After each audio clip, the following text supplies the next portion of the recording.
I was fortunate a few weeks ago to get some nice crotch pieces, but unfortunately they were wet. So these bowls are going to be twice turned, and this video is going to focus on the process of roughing them out. Stay tuned. Today is going to be a rough day. I'm going to rough these three blanks out. These two are both crotch pieces. This one is thin on the backside. I'll show you that in a second. That is probably going to be a candidate for epoxy. Otherwise, I think it'll be too thin. This one doesn't have as much crotch in it as this. It is still a crotch piece, but I ended up cutting off the actual notch of the crotch, which was here. But it's still going to have beautiful grain pattern in it, but I don't think it's going to need any epoxy. And then this one is I believe it's a yellow birch burl. They're all wet. All three are wet, by the way, freshly cut earlier this summer. The burl I could probably turn right away. Burls typically don't crack or move as much because they don't have the tension in them because they are burls. These are going to have to go into my kiln and dry at least for a week, maybe more. We'll monitor that. But let's go ahead and get started on these. This is what I was saying about this piece probably needing epoxy, because you see it's quite thin right in this area. In order for me to get into good wood, I got to be way back into here, which means I'm going to lose a lot in diameter. Even if I taper it out, I'm not sure I'm going to be able to salvage much of it as far as diameter goes. And this is not far off center either. Center is probably right there, which means all of this is going to have to come off. It won't be very thick. So I may make this with epoxy. Not bad. It's mounted on a face plate. It's heavy because it is wet, as I mentioned, but I'm getting 250 RPM out of it, so it's fairly balanced. So should be able to round this up fairly quickly.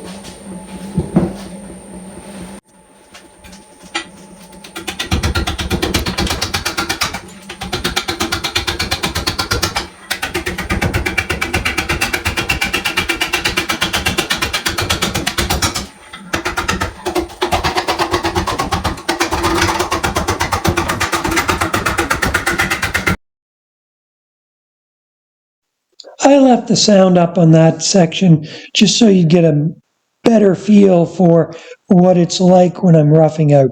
Now, the other thing is this is at 2 times speed, so it is a bit faster than it's actually happening, obviously. But in the beginning, when you're turning a piece like this that's so rough, it bounces the tool around a lot. Obviously, once you get it round, the tool doesn't bounce around as much. You take a cleaner cut, and it also cuts much faster. Right now, I'm just hitting the high spots as they come around. And as I remove some of these high spots, it will get more balanced in weight, and I will be able to speed up the piece as well.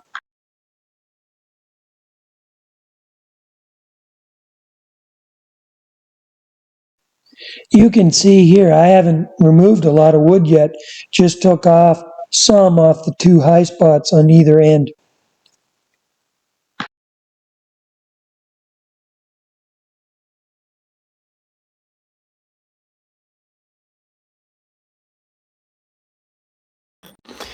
Okay, I've been about 20 minutes getting to this point. Started out at about 250 RPM. I'm up to 500 now, so it's cutting decently well. Pleasant surprise. It is maple. That's not the surprise. But what's a surprise is it's got quite a bit of spalting in it, which I wasn't expecting, and it's going to be beautiful. But learning my lesson from last week, I'm not going to fool around with a tenon on the bottom because of the spalting. I'm going to go right to a hot melt glue tenon on the bottom so that I won't worry about it breaking. So we'll go ahead and do that. We'll get a tenon glued on there. Leave it a bit over, no, never mind. because the tenon will be dry. I was going to say leave it a bit oversized because it'll go out around, but because it's dry, I won't have to worry about that. So I'll do that, and then I can get it flipped around and hollow the inside out. It doesn't have to be perfect at this point because it's got to dry. This is going to have to dry for a week or two because, like I said, it's about 20%. I'm going to square the bottom up a little bit more, get ready to put a tenon on that, and then we'll go from there. As I mentioned, I'm just flattening the bottom of the bowl here so that I can glue on another piece of wood, which will become my tenon. One advantage of doing this on twice turned bowls is the piece that I glue on is already dry. So it's not going to change shape. It will stay there and remain round even as it dries.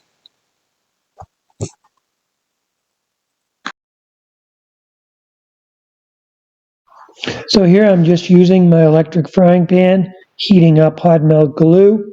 And you'll notice that the tenon that I'm gluing on right now is actually a square piece of hardwood. And I don't need to center it exactly, it just needs to be glued on there fairly close.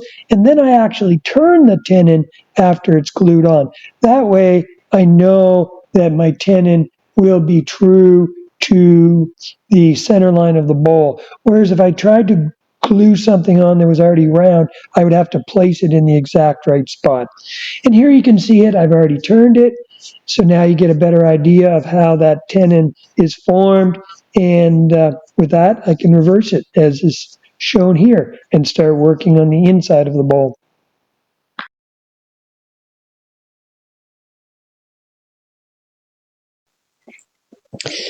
You can see here I'm working the inside of the bowl, just hollowing it out. And if you watch on my sleeve next to the tool rest, you'll see the shavings piling up on it. And their shavings are large and they're coming out fairly fast.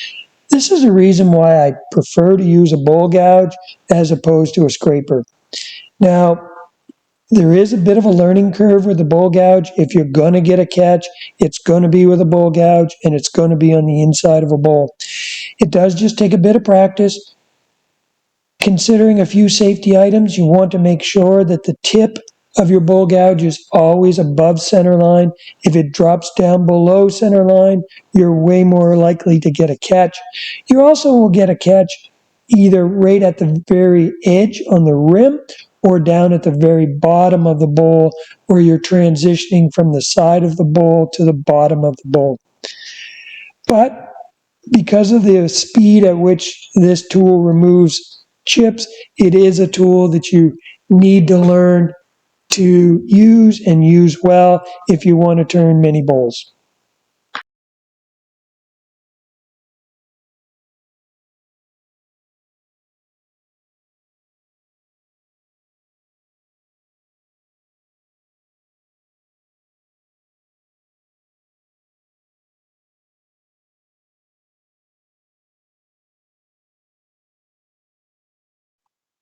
Here I keep my tailstock engaged, as you can see. I still have lots of room, especially where it's such a large bowl, to work the inside. I will eventually take that centerpiece down to quite small, but in fact, I didn't actually remove it. I'll keep it there until I go to turn it the second time.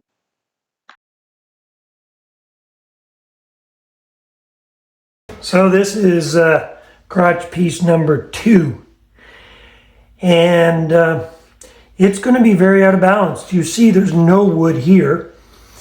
And there's a lot of wood over here. So that's going to be pretty out of balance. So that means slow. It's also going to be a candidate for resin. If I tried to turn this away, I think I would just be missing too much bowl. The center even, this cavity comes in beyond the center, so I'd have to come down a long ways before I could get a tenon, and I'm just not sure I'd have enough wood. But we'll get it roughed out and see what we're dealing with. If I don't need epoxy, I won't, but if I do, well, it is what it is.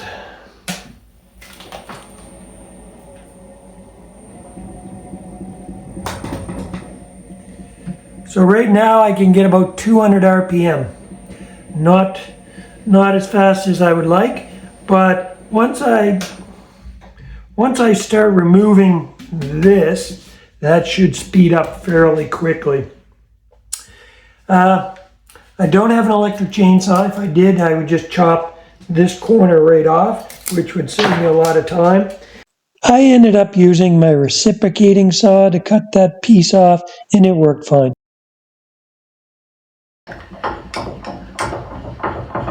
I'm not even sure I'm going to be able to engage my tailstock. It's so far before I hit that center piece. You see, yeah, I'm not. Once I get this away, then I'll be able to move my tool rest in. Then I might be able to engage my tailstock, but right now I can't even engage my tailstock.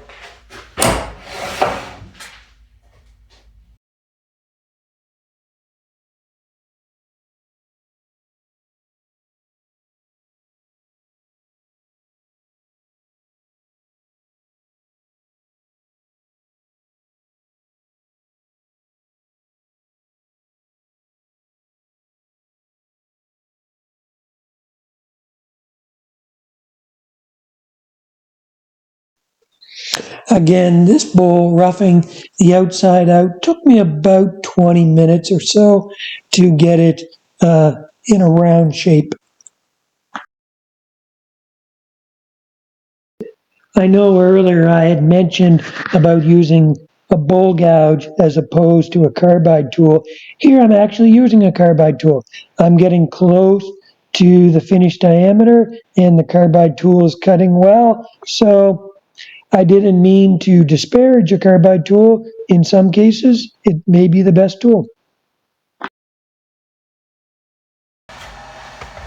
Okay, we're rounded pretty well, except for this piece. I can take a bit more off the bottom. I might be able to get a 10 in there, but you see the problem is it's way out here. I'd have to be way into here before I did that. So I think this is going to be epoxy, and it's going to be all of that. So it's going to take a fair bit of epoxy. But let's make sure we get it round, and I will try and form it up to minimize the epoxy. If I hollow it out and put a shape inside as well, then that will help me minimize the epoxy. Here I'm using my hot melt glue again, but a little bit different technique. Here you'll see I actually, because this piece was so large, I had a hard time getting it out of the pan. It kind of stuck to the pan. But the reason I'm using this, it's 3/4 inch plywood, because remember I have quite a large void here that goes into the center. So I want as much surface area as I can, even though I have that center piece that's missing. So I use 3/4 inch plywood, and then I will attach a face plate to it with 3/4 inch screws, which will give me more than enough hold, but it will allow me to be able to grab the bottom of the bowl, which has a big piece missing. Tailstock engaged, and also because I'm turning the inside here and I do have that big void which contains a lot of bark, I'm wearing a face shield as opposed to just eye protection.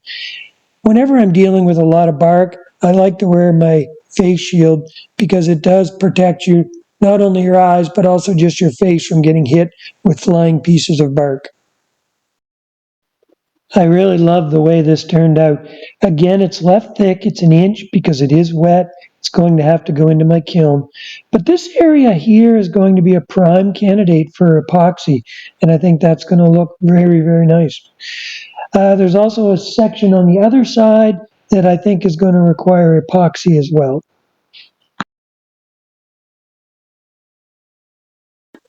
I left this picture in just to give you an idea. This is just from hollowing the inside of the bowl, and I left my safety crock in the picture so you'd get an idea of just how much shavings you remove. That ended up being 3 5-gallon buckets full.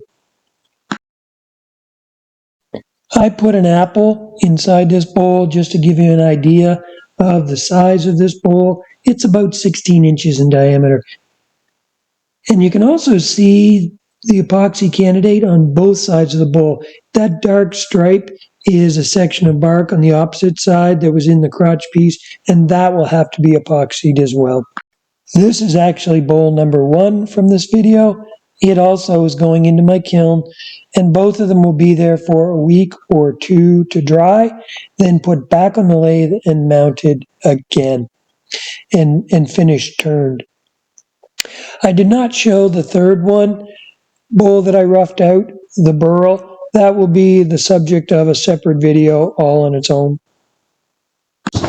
So hopefully this gives you an idea of what's required when you're turning wet wood, especially if you want it to remain round. You do have to turn it twice, dry it in between. Hope you enjoyed this video, and stay tuned so that you can see these bowls appear later on in a video as they get finished.